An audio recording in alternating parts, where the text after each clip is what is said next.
गढ़ आया, लेकिन सिंह चला गया।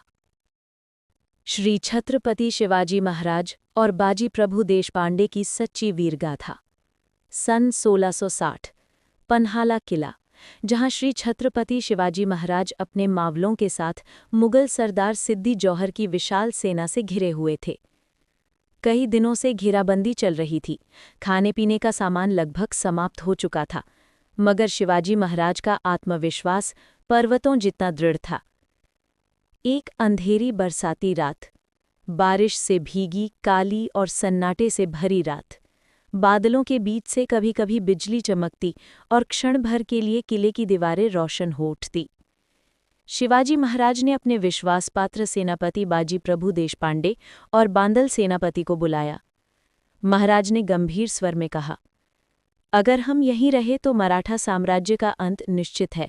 हमें किसी तरह विशाळगढ़ पहुंचना होगा, लेकिन कोई हमें पीछा करते हुए वहां तक न पहुंचे।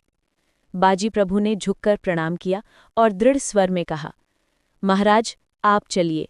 जब तक आप सुरक्षित विशाळगढ़ नहीं पहुंचते, तब तक मैं और मेरे मावले इस खिंड में प्राणों की बाजी लगाकर दुश्मनों को रोकेंगे।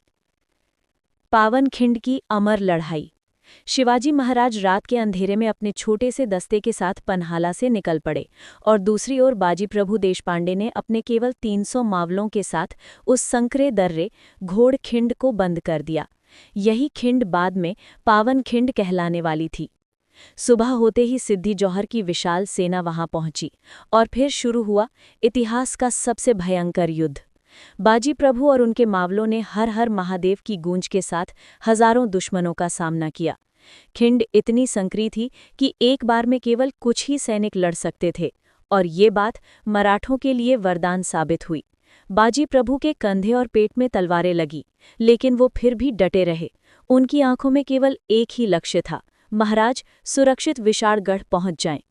ढोल की गूंज विजय का संकेत पहले से तय था। जब महाराज विशाळगढ़ पहुंचेंगे तो वहां से ढोल बजाया जाएगा, विजय का संकेत। बाजी प्रभु लगभग गिर चुके थे, रक्त से लथपथ, लेकिन अभी भी खड़े थे, तलवार थामे। और तभी दूर घाटी से ढोल की गूंज सुनाई दी। वो मुस्कुराए और जैसे धरती माँ को प्रणाम करते हुए गिर पड़े। उनकी आंखें बंद हुईं, चेहरे पर संतोष था।